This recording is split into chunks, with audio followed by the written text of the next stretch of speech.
Go anywhere in China, and there are trains.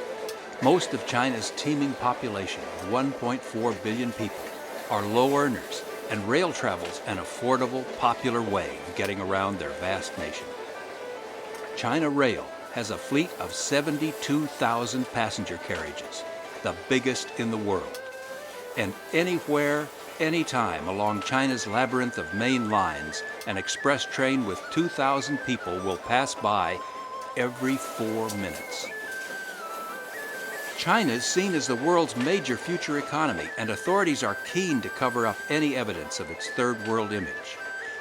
New Zealand railway enthusiast John Agnew made several trips to China, often traveling with friends from home and overseas. But while he was impressed with the modern railway network, he wasn't taken in by propaganda. John knew that until recently, there were still 10,000 steam engines at work in China. And because they represented the old order, he found that officials were evasive about them. They want to keep face. They don't want to admit that they've still got these old dinosaurs from the past. So if you ask anybody in authority, where is the steam train, they'll shake their head, and the answer invariably comes back, there are no steam trains. So you virtually have to go find them. For John, the authorities' attitude was an outright challenge, and he became more determined to penetrate the facade of the modern Chinese state. Armed with intelligence from a Steam in China news group and fired by the thrill of the hunt, he set out to track down all the last steam trains in China.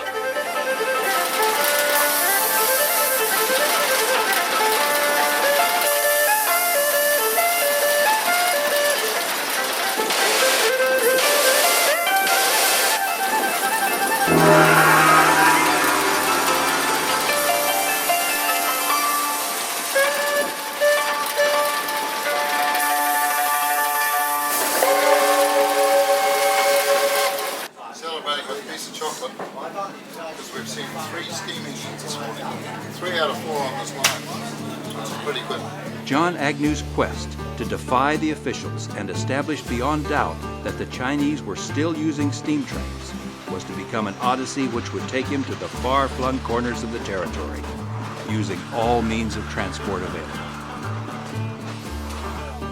With the government in Beijing hell-bent on modernization with diesel engines, every new foray to find steam would take John Agnew further afield, each distant horizon presenting new adventures and encounters with Chinese life.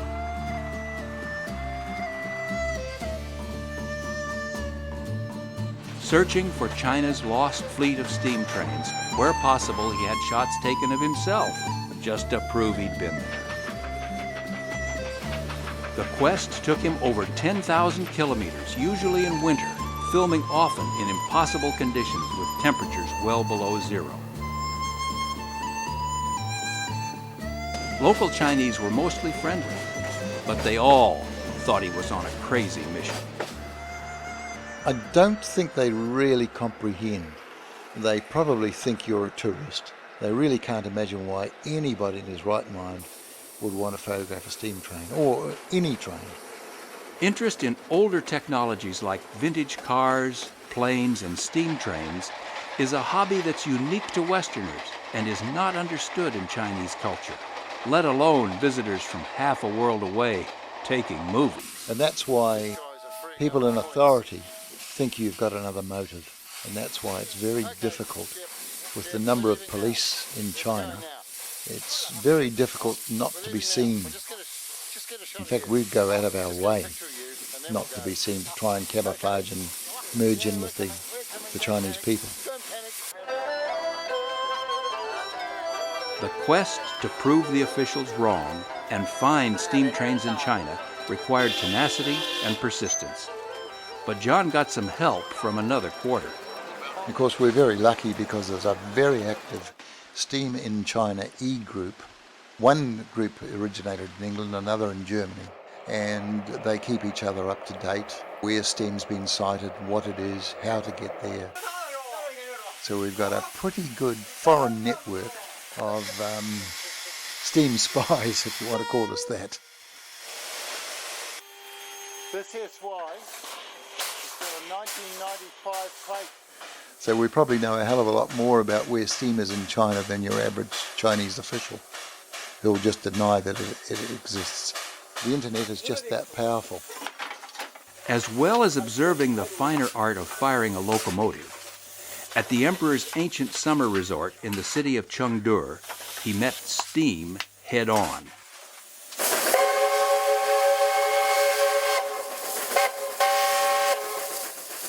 Over a range of nearby mountains beyond the summer palaces, there was a steel mill, and coal trains fighting the hill offered a spectacle that woke local residents each day well before dawn.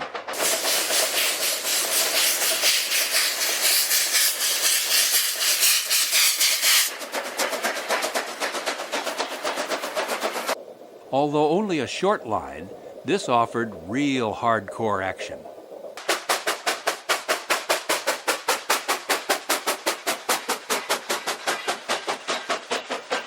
Getting images like this of these endangered dinosaurs convinced John that his search was beginning to pay off. Not one, not two, but 3 steam engines on one train.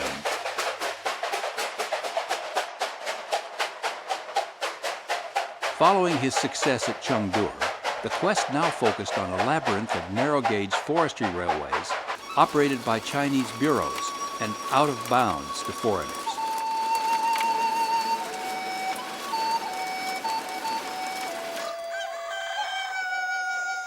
The clouds of secrecy were to part over one of these lines at Jenner one winter's day when John and some friends arrived unannounced in the restricted zone. Minus 5 degrees, which is excellent. Best day we've had. As they recovered from their travels, the scene which awaited them was beyond all expectations. A fairy tale train in a landscape which belonged on a Christmas card. Eager to see more, they hired a rail car for a day. Finally got our rail car charter on the Inner Line. It's very hard to put it into words. It was just something we really hadn't expected. We hadn't expected the narrow gauge to be so quaint and so antique. Soon they got their first sight of the little Polish-designed engines. From here on, their excursion was to become a journey of discovery. Several Westerners had penetrated the line, but had only gone in as far as the end of the road. But we wanted to do the whole line. We weren't satisfied that what we'd seen was all that there was.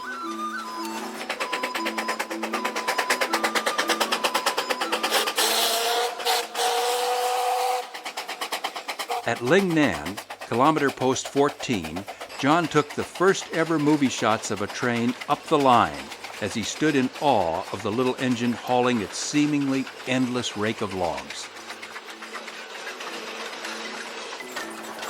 Ever penetrating the mysterious horizon, the day was going fine until repairs made the adventurers begin to wish they'd brought some thermal underwear. The temperature outside was about minus 27, minus 28, and tootling along at about 20 kilometres an hour, with the wind chill coming up through this hole in the floor, it felt like it was about minus 40 degrees, and we froze. In fact, I think it was the coldest we'd ever been in China. Fighting the numbing effect of the cold, John spent the rest of the day watching out the window for film locations. Seeing the scenic potential, he planned to return.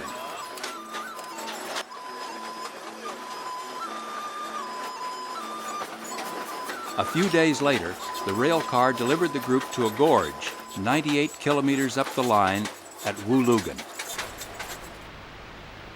We stayed there for probably most of the day trying to get that shot. Each time a train came along, it was a blessed diesel. Just getting ready for the next shot of a steam train. After 3 or 4 of these diesel trains, we were fortunate enough late in the afternoon to finally catch a steam train.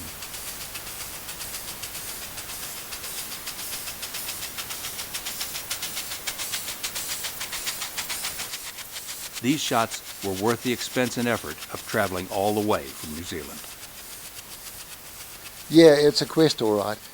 We never expected the narrow gauge in China to be as primitive as it was. It was like stepping back into a time warp. In the turn of events, John was lucky to get this material. Jiang'an police later arrested a professional English video team and confiscated their tapes. A week later, the line closed for the Chinese New Year and never opened again.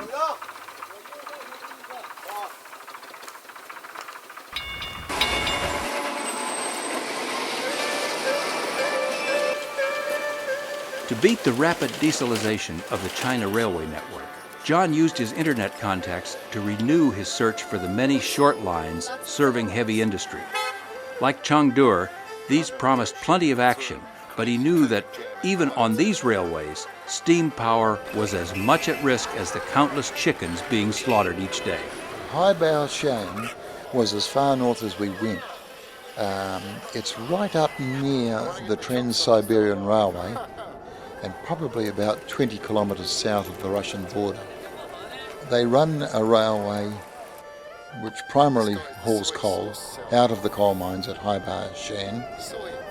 The reason we went up there was because they've got a fleet of high deflector JS locomotives. So off we went to Shan, not realising how damn cold the place was. We got up there in temperatures of minus 32 degrees. When we arrived there, we started looking for the loco depot. And in due course we found out there was no loco depot. And the Chinese just got out there in those temperatures and serviced and kept these 282s running. John pushed his camera to the limits to shoot these scenes, when most machinery was freezing solid, where anybody outside by choice had to be mad. And this frozen thing is me, having a ball despite minus 28. There was usually a locomotive over the pits, and the crew, the driver and probably the principal fireman, and they'd be underneath checking, oiling the locomotive in these sorts of temperatures. In China, if there's a problem, the problem is solved by throwing people at it. And when you go to places like Shan and it's time to coal a locomotive, they'll give the job to 10 or 11 labourers. Seeing locomotives coaled in a place like Shan was like going back 200 years and seeing something out of the Industrial Revolution. As his video shows, the industrial steam action on the Shan Railway was as spectacular as you'd see anywhere on the main line.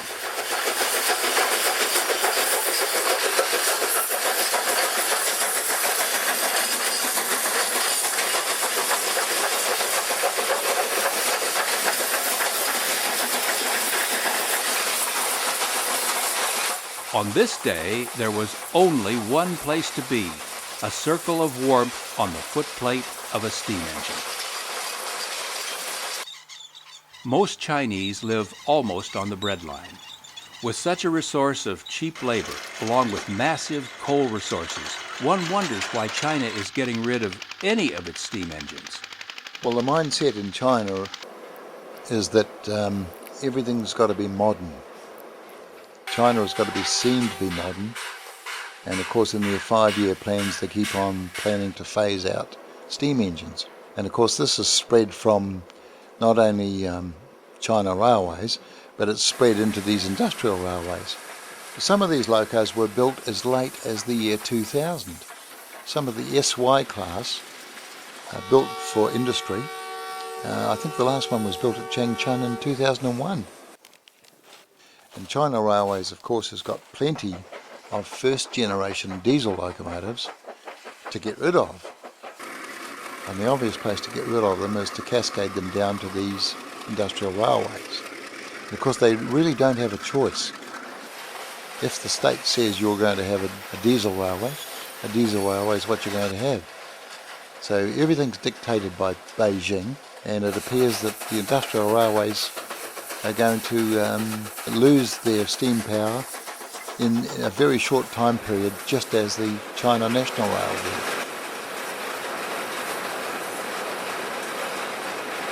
As elsewhere, the tiny line at Yinghao was located through the internet.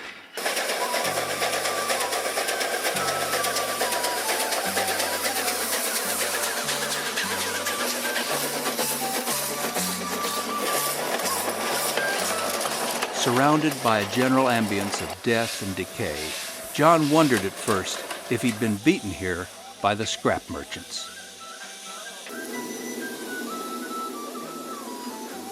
But apart from some local scavengers picking over the bones of broken dinosaurs to exchange for their next dinner, generally the Yinghao's a successful operation, keeping steam engines running while they're falling apart. Yeah, the line that we found at Yinghao is quite a line. They had about 3 or 4 of the little Polish-style Chinese narrow gauge 080s, but they had about 7 or 8 in various stages of disrepair back in the workshop. And they had one up on jacks that they were repairing in the workshop.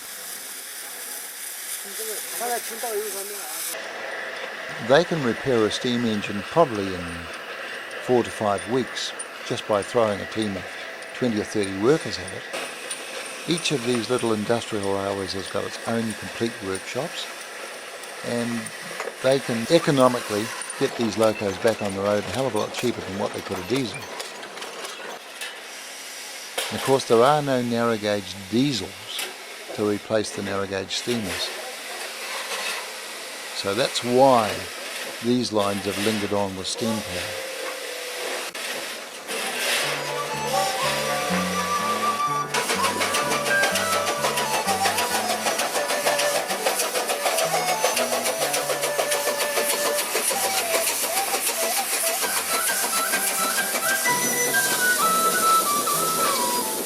Like Jenner, John's charmed existence continued at Yinghao, shooting the local scene at random, free of any interference from the authorities. We got arrested on various trips to China. Arrested's probably not the right word. Apprehended for several hours is probably more like it. They don't believe that you're there to photograph trains. There's got to be another reason you're in China. When we went to Fuxin, we ventured to the lip of this huge open cast mine.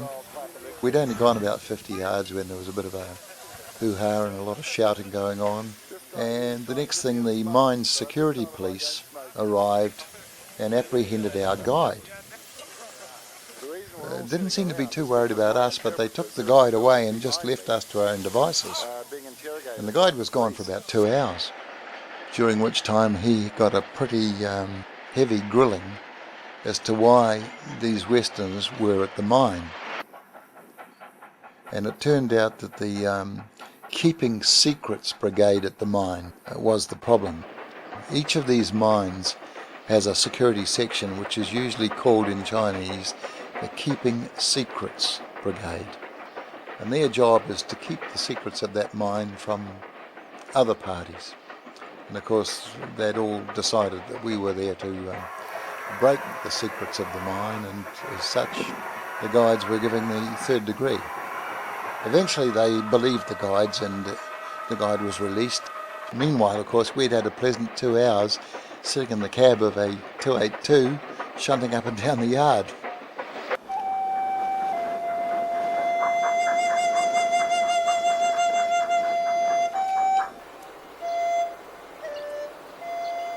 For more than a century, railways, and in particular steam trains, have never been far from Chinese people's lives.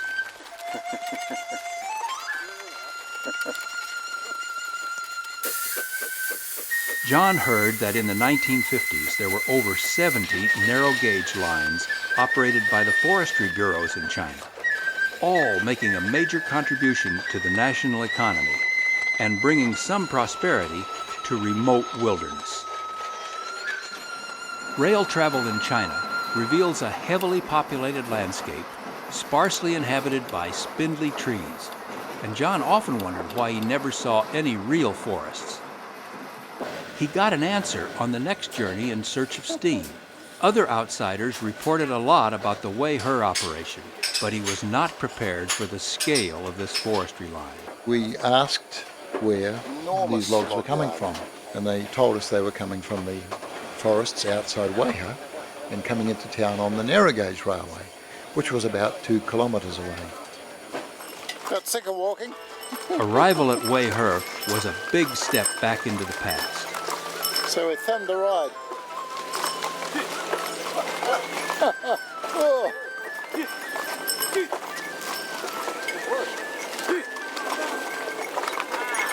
At Wei-Her, steam engines were often the most modern technology to be seen. Here, like Janner, were the familiar little 080s, competing for track space with local school children. Well, I've never seen such small engines capable of hauling such enormous loads. They're extremely capable machines. Obviously, they've been used all over Central Europe and Northern Europe for years. Very successful design, obviously able to be fixed at the drop of a hat, because the number of times we saw trains break down and the crew would be out there, they'd fix the locomotive, within an hour they'd be on the way again. They are a very simple but very hardy machine. In the yard, the comings and goings of the little engines delivering their loads of logs were like worker bees swarming around the hive. John was ecstatic. Wei-Her had to be China's ultimate shrine of narrow-gauge steam, even boasting its own engine palace. Standing at the narrow gauge station in Wei-Her, we just couldn't get over how busy it was. There were 2 or 3 engines in steam, one being coal, one being oiled outside the locomotive shed. Another one had just pulled in with a passenger train from out in the forestry. The locomotive hauled to a stop. Within about 30 seconds they'd uncoupled it. It had run around the train, and about 2 minutes later it was on the front of the train, ready to head off again.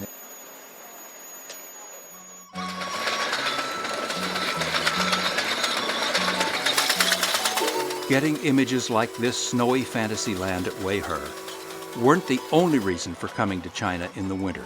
Hygiene was also a main factor. You've got to remember that in China there's really no hygiene. There's no sanitation in the Western sense. In China, everything is just thrown out the door. Now, we only go to China in wintertime. And the reason we only go to China in wintertime is we can't imagine what it'd be like once there was a thaw. The stench and the lack of sanitation, the flies. I just would hate to go there in summertime. Going there in winter, everything's frozen solid. We can't smell anything. And of course the roads themselves were absolutely congested with logging trucks. There's no law for loading in China. You just load as much as you can get. I dreaded overtaking the logging trucks in the car. In fact, we used to say to the driver to put his foot down and pass as quick as he possibly could. Arriving at the railhead at Wei-Her was like stepping back 100 years to when steam engines, animals, and men were the only workforce. The slipshod handling methods at Wei-Her were a revelation for anybody coming from a Western country like New Zealand, with strict safety regulations and hard-won workers' rights. Inside the winch house. We were there 3 or 4 hours and we saw the same gang of 4 guys continuously loading. Each time a bullock dragged a log in from the forest, these guys would load the wagon. So I really don't know. I would imagine they'd be there on a 12-hour shift. John had come to China to shoot steam trains, but finding scenes like this in the 21st century opened up wider issues. Needless to say, I'm told there were quite a few injured in this very dangerous process. But of course, it's the old story in China. Anyone that's injured, of course, there are plenty more to replace them. If there's a problem, throw people at it. Seeing the exploitation of animals and men to get logs from the forests away her, John took comfort in one indomitable force, the defiant, narrow-gauge engines. John became a sympathizer for these remote communities and the trains that served them. The railway tracks are unbelievable. These particular classes of 080 narrow gauge steamers, they were Russian designed, they were built in Poland and later built in China, and they're engineered so that they'll run over the roughest track you can think of. There's no leading bogey, no trailing bogey, they're just little 080s, and they will literally go anywhere without coming off the track. They're amazing.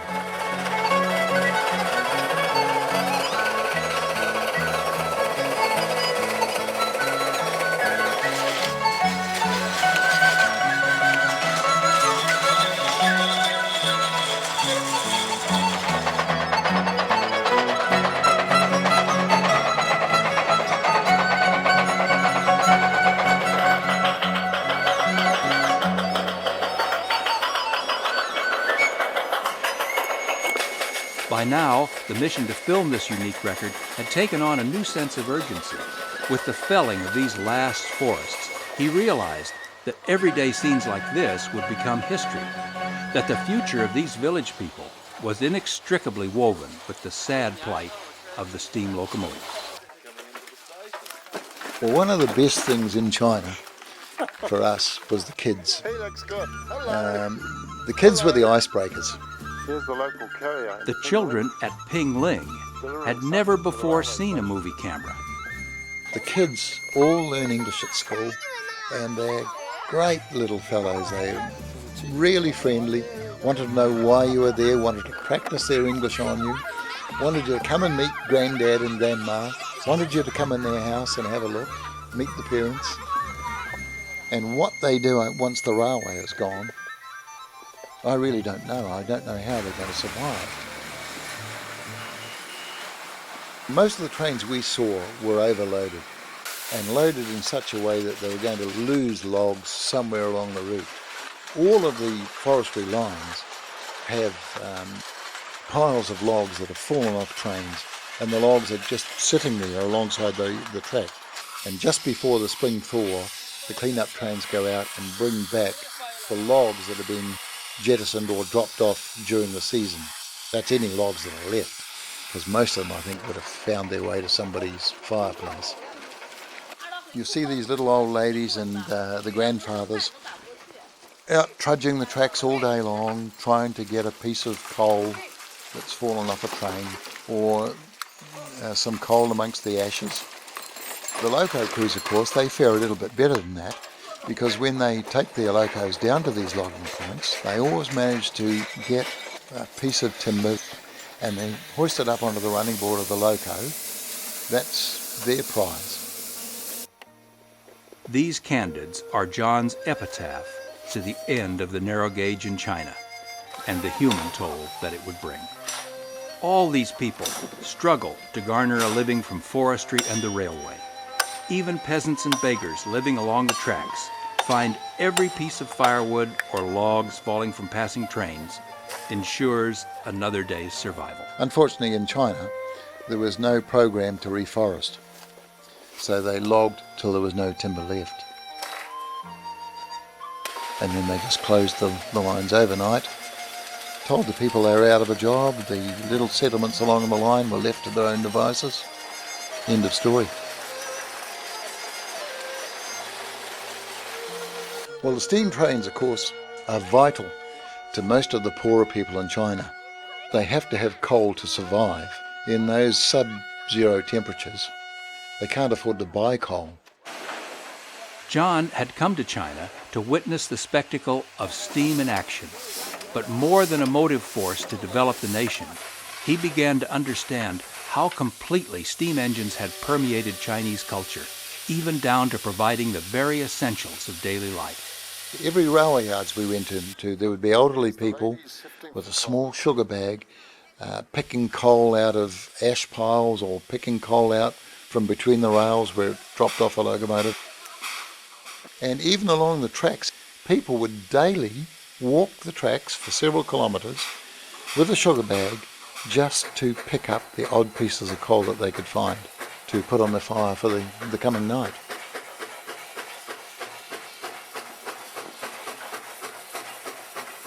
We saw plenty of places where people were riding the coal trains and throwing coal off on the side of the wagon. Getting coal is a very serious pastime. I never saw an incidence of the authorities anywhere apprehending anybody for picking up coal. This video of China's railway vagrants recalls scenes that were common in Europe, Australasia, and North America back during the Great Depression.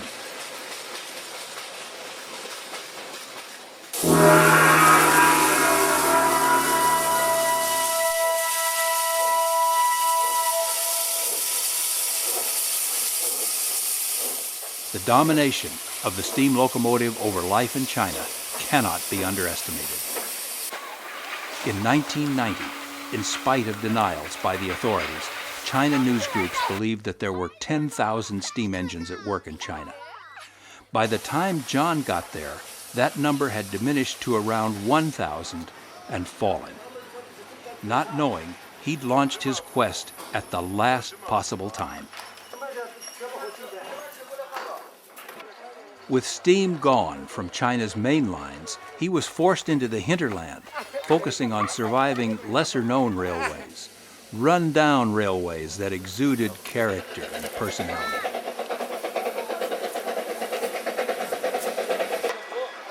Railways that would bring him into close touch with Chinese life at grassroots level. Coming in. Looks like I've got company.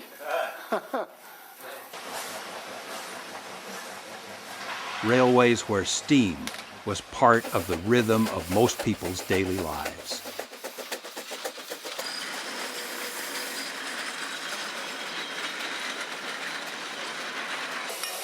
At times, a dominant force.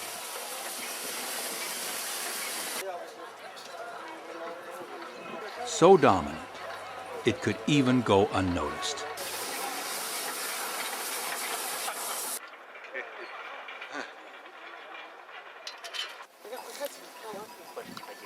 In places, a reassuring background presence.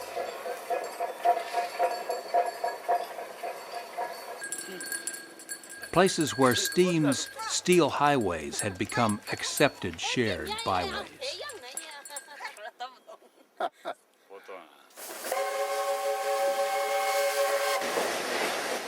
Places where steam had been around for so long that it seemed to symbolize permanence.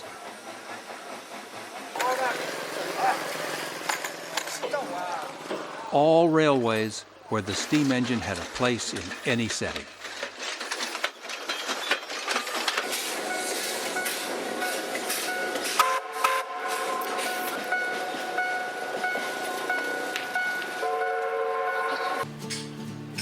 So far, John's most memorable long-distance travel by steam in China had been the little narrow-gauge trains. Now he set out on a 28-hour journey by hard-class sleeper that would take him over and beyond distant, unseen horizons to even more remote land. A fabled, beckoning wilderness forged in nature by raw elements, where the main forces deployed by man were derived from fire and water. Inner Mongolia. John first heard about a new steam-powered railway known as the JITONG Line after a young Frenchman literally stumbled on it in 1996. Arriving at Jining-Nan, John quickly discovered that the steam train story was not fiction. For a chaser of the Chariots of Fire, this was the Promised Land, a railway that ranged for 1,000 kilometers, where every train was a steam train. John bought a ticket for a station called Galadasatai, nearly halfway along the line. Out of Chabuga, he lost count of the QJ engines based at the depot and sat back to savor the experience of riding on the last regular overnight steam express on the planet. We wanted to get that neat view, and here was this dinosaur just in front of us, belching steam and bucking around. Overnight in a hard-class sleeper is commonly regarded as an ordeal, but this initiation to the JITONG line rated among his top steam experiences in China. There was quite something, this golden light shining through these dark clouds and playing on the sides of the big black dinosaur up front. As the evening drew in around their solitary steam train, these had to be some of the most exclusive travelers anywhere in the world at this moment. It was just a fitting in to a really gorgeous trip.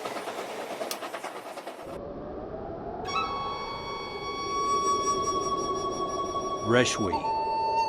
John is up early to film the same overnight passenger service which brought him here 30 hours earlier.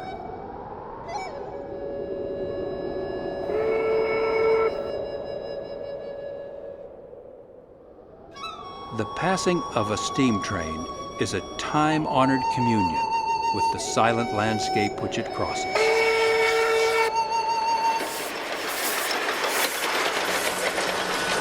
In the cold dawn, the camera records a powerful private moment. The QJ's whistle sounds a lonely salute to the thousands of her kind that have ruled over the rails. A final curtain call for the steam engine on planet Earth, which is being taken beyond the spotlights in this remote valley of Inner Mongolia.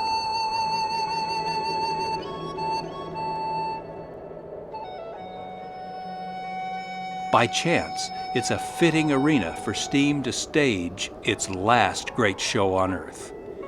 Here, where the lives of its inhabitants have remained unchanged since biblical times, this brooding landscape of frozen rivers and high mountain passes is the natural setting for the elemental forces of the steam locomotive. Of course, all the kids that live along the JITONG line would know nothing about any other form of railway transport. To them, it's always been a steam train. That's what they've grown up with.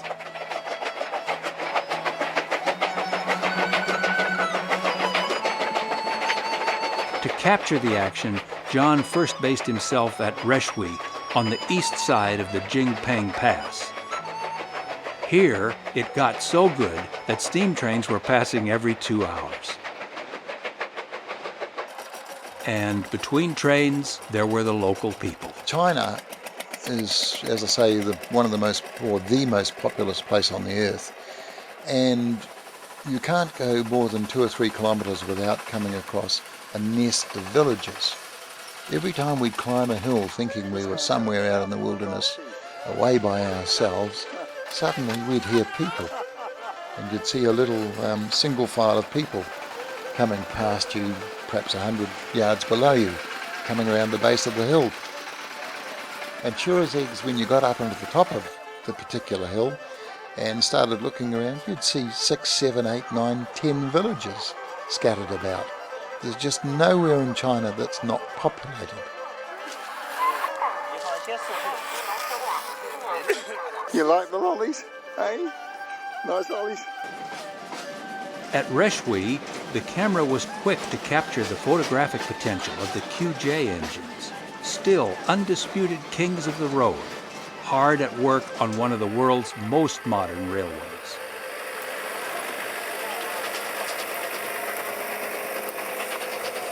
But the big show they were turning on day in and day out seemed to go unnoticed by the local people at Reshui. John began to think that maybe they were having too much of a good thing.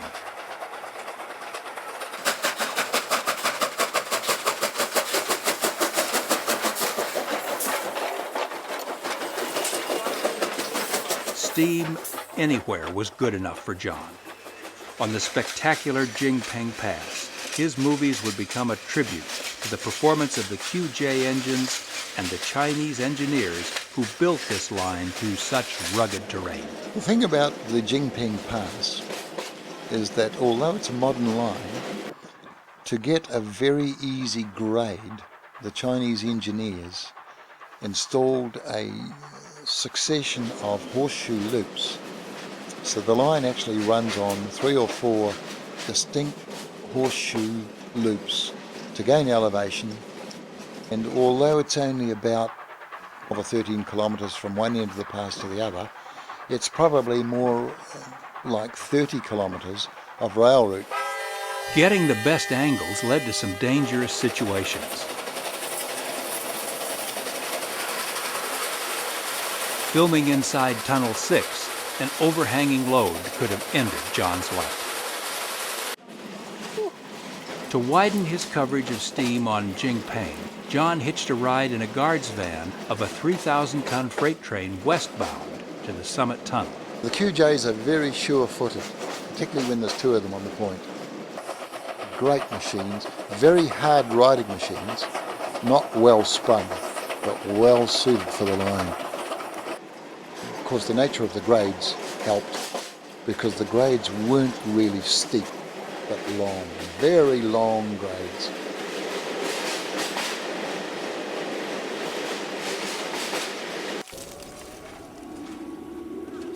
Daban is one of 3 staging posts for the QJ locomotives owned by the JITONG Railway.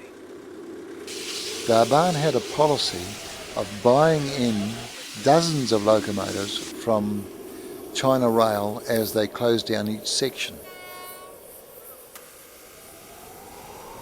They were buying in locomotives from China Rail for 100,000 yuan, and they were paying 2 million yuan for a new diesel. So it was 20 to 1.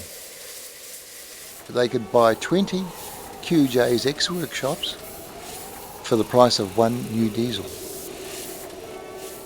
Daban's QJs were all built in the 1980s. That's new for steam engines, and because they're deployed over the mountain section, they have to be kept in top condition. Since its opening, this steam railway has been a vital source of employment for inhabitants of this lonely, windswept place. Depends on where the snow and the ice was blowing from. If it was blowing generally from Inner Mongolia, from the northern reaches coming down from Siberia, all that side would have permafrost on the drivers and the running gear. Whereas you went round to the lee side of the locomotive and the red paint was showing. Wearing their winter coats of ice and permafrost, and battle-scarred by the elements, these QJs display plenty of evidence of their strenuous existence as they await attention in Daban's workshops. Daban workshop was a real eye-opener. It sort of reminded me of going to the hillside workshops in New Zealand about 50 years ago. When we first got in there, there'd be half a dozen locomotives in there, all over pits being worked on. This poor so-and-so is struggling with this coupling rod by himself. Big clerestory lights in the top with the sun streaming in the side windows, a huge overhead gantry, and hundreds of Chinese swarming over the locomotives. They allocate about 30 to 40 workers to each locomotive.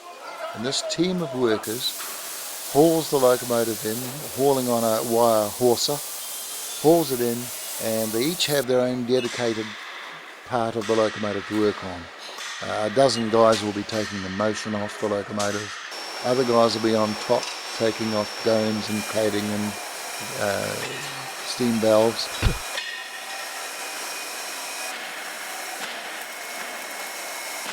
Other guys will be down pouring new big end bushes and perhaps even making new steel coupling rods.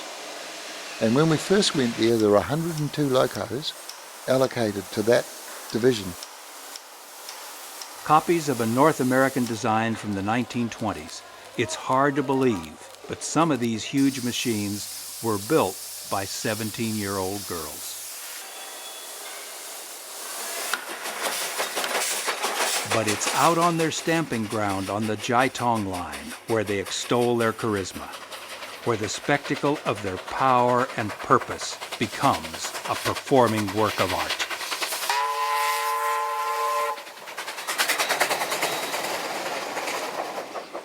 These shots are John's enduring legacy of his journey to China in search of the Chariots of Fire. Magnificent, unfailing machines going about the work they did so well. Turning on the big show half a century after it disappeared from such strongholds as North America.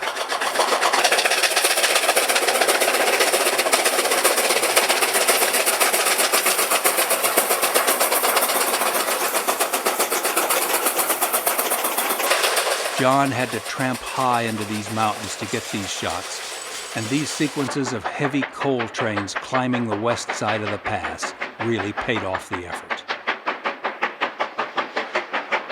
The operation of steam in this hostile environment is a result of unique interaction between these enormous machines and the men who work with them. Each life force depended upon the other for its existence. When the train stops at Jingping, there are probably a dozen assistants living in small cabins alongside the loco watering point. And there are twin water towers there and twin coal piles. While the locomotive stops, the three-man crew go around and attend to de-icing and oiling and greasing. And this horde of attendants water and hand coal the locomotive.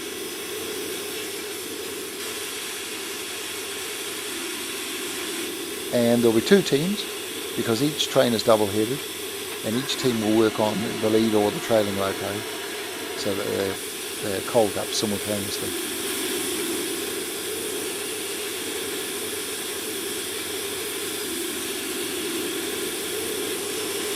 And that's all these guys do. Every train that comes in, eastbound, westbound, they coal it and they water it. During winter months of operations over the Jingping Pass, rails ice over, axle boxes freeze, and the warming presence of a steam locomotive comes into its own. A defining feature in an eerie landscape as still as its frozen rivers.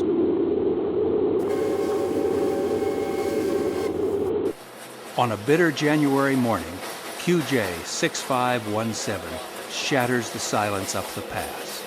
On board with the guard, John's thoughts are with the loco crew up front. Well, the driver, of course, drives the locomotive. The senior fireman fires religiously, and going up Jingping Pass, he is shoveling coal the whole time.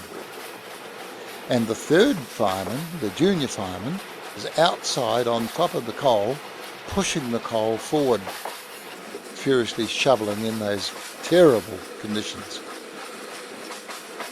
To gain height, soon the train will make a U-turn in the opposite direction before crossing the massive, curved Ximingyi Viaduct across the valley.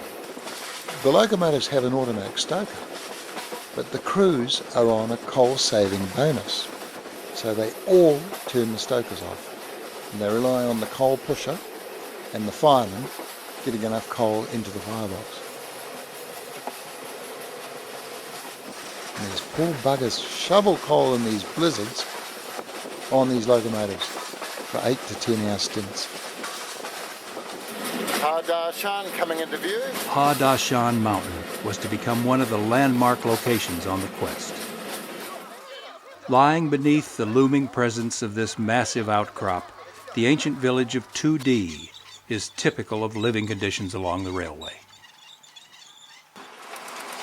Apart from traffic on the nearby highway and the three-wheeled sand lure bringing building material from the Urdi brickworks, life carries on as it has for centuries. It's all right, fellas. It's all right.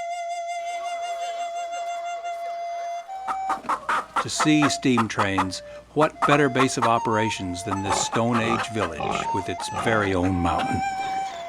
Mate Paul from Wellington and I decided to climb this mountain, precarious, quite a climb, and got to the top of this mountain and found that we had a grandstand view of most of the Jingping Pass. After their tortuous 1,000-meter climb, John and his friend Paul felt that they would be quite safe away from the prying eyes of the Chinese officials, and never expected to be confronted by a television crew. And they'd come from Ho Hot, the capital of Inner Mongolia, which was a good 12 hours away by train, because someone had told them some crazy Westerners were in the pass, climbed Hardashan Mountain, and were photographing steam trains. They actually videoed us videoing steam trains going up the pass, and in their broken English tried to find out why we'd come halfway around the world from down under just to get steam trains in such harsh conditions. Thank you very much. That was marvellous. Very nice. The poor devils didn't know how to get down the mountain, and I think it took them longer to finally find the road than it took them to get up to us. Maybe the TV crew were too tired to notice that other attraction here, the Great Si Ming Yi Viaduct. It's a huge curved concrete structure, and it's visible from miles away. You can photograph it from Hardashan, you can get it from across the valley at the Shirkingji station. You can get it from down the roadside.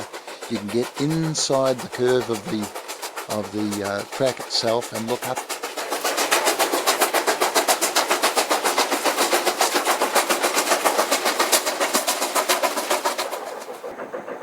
I always managed to get somewhere different. And it was an awesome sight, and one of the best shots of all for me was standing outside and below it, just above the main road, and looking up. The saga of the JITONG Line is one of the most remarkable chapters in world railway history. How, years after other networks had scrapped more modern diesel and electric engines, steam locomotives were efficiently powering one of the world's most modern railways into the 21st century. For young line-side station staff along their steam railway, the passing of a huge freight train was more than just another operation in the working timetable. It was a spectacular event.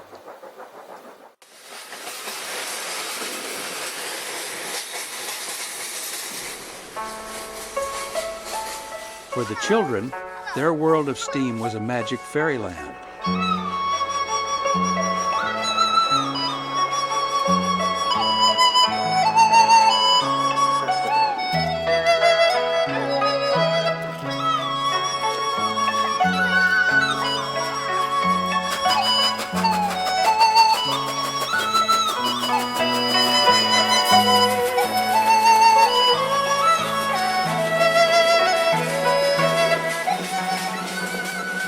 Perhaps it's the child in all of us, but it's scenes like this which help explain why somebody would want to go to the far corners of the planet to encounter these chariots of fire and be touched by their primal personality, reaching out and casting a seductive spell over the subconscious mind, creating memories that will last a lifetime.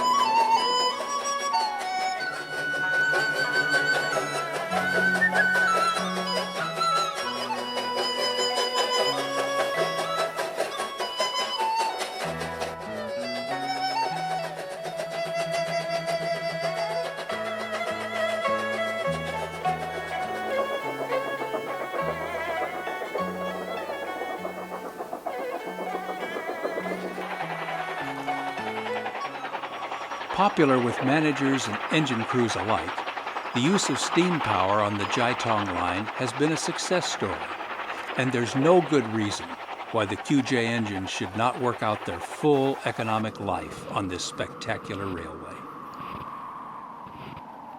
At the time I'm doing this shot on this frozen river here at Jinping, it won't be long before the last steam train passes over this viaduct beyond me.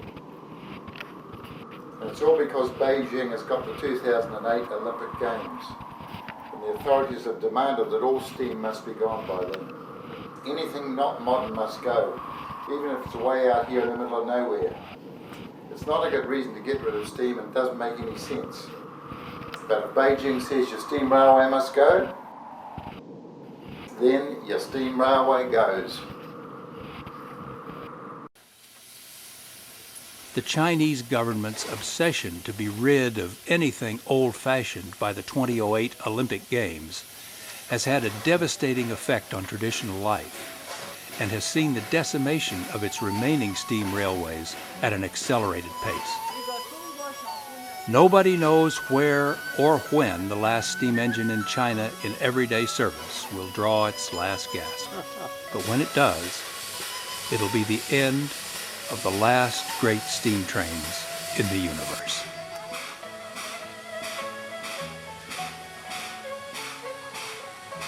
John Agnew shot this unique record of the final days of steam in China, not guessing just how close he got. Go to China soon and ask if they have any steam trains. When the authorities answer no, sadly, this time there's a good chance they'll be telling the truth.